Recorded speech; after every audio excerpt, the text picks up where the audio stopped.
मुख्यमंत्री अशोक गहलोत का हनुमानगढ़ दौरा रद्द होने के बाद छुट्टी वाले दिन यानी अवकाश के दिन पहुंचते हैं कांग्रेस पार्टी के लीडर और कलेक्टर को देते हैं ज्ञापन कि किसानों को मुआवजा दिया जाए।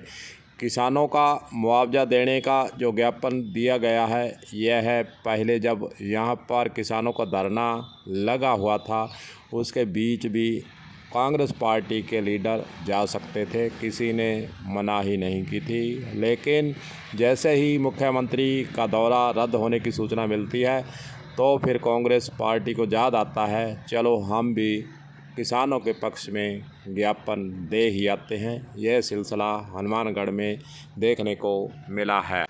पार्टी चाहे कांग्रेस हो चाहे बीजेपी हो, किसानों के धरने पर आने से परहेज नहीं करना चाहिए, क्योंकि किसान जो है वो अपनी मांग को लेकर हनुमानगढ़ और गंगानगर ज़िले के अंदर लंबे समय से आंदोलन कर रहे हैं, ज्ञापन पर ज्ञापन दे रहे हैं। वहीं दूसरी ओर अशोक गहलोत के द्वारा जो गिरदावरी के अब ऑर्डर दिए गए हैं 10 दिन में गिरदावरी कीजिए, लेकिन 1.5 महीने से किसान आंदोलन कर रहा था, यह काम पहले भी हो सकता था।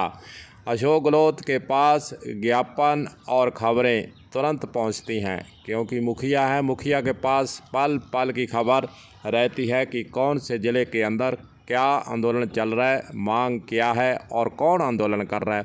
तमाम तरह की सूचनाएं मुख्यमंत्री तक पहुंचती रहती हैं।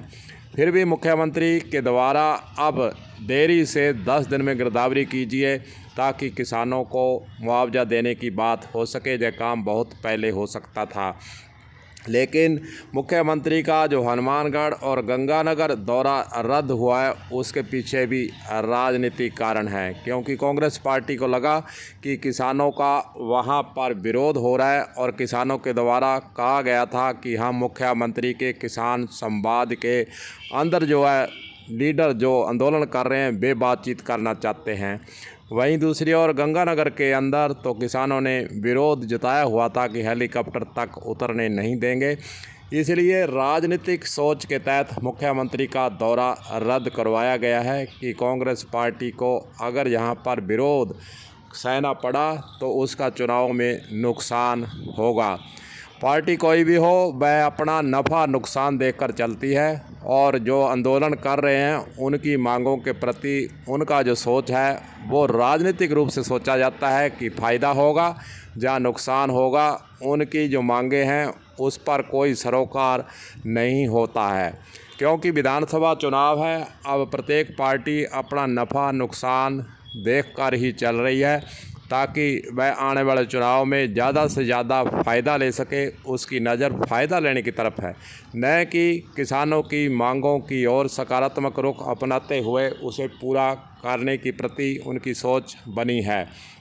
अगर यह सोच पहले होती तो 1.5 महीने से आंदोलन चला हुआ था, अब तक तो किसानों के खाते में पैसे आ जाते, मुआवजा जो देना था उसकी कोई न कोई बात बन जाती। लेकिन राजनीति के हिसाब से पार्टियां चलती हैं और किसानों का जो आंदोलन है उसके अंदर एकता की आवश्यकता है।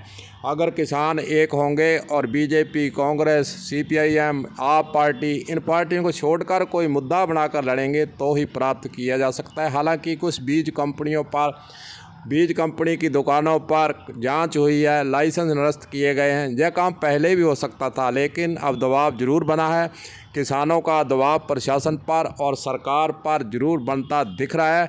अब देखने वाली बात यही है कि जैसे 10 दिन में गिरदावरी की बातें हो रही हैं, क्या सच्चाई से, क्या नियम से और किसानों को ज़्यादा फ़ायदा उसके हिसाब से आंकड़े इकट्ठे किए जाते हैं, या फिर किसानों को गुमराह करने के लिए एक तरह से शांत करने का काम किया जाता है। जो तमाम बातें देखने वाली होंगी, जो भी हो देखते हैं किसानों को कुछ मिल पाता है या नहीं, यह तमाम बातें देखने वाली होंगी। कलम न्यूज़ के लिए गुरदेव सिंह सैनी की हनुमानगढ़ से रिपोर्ट।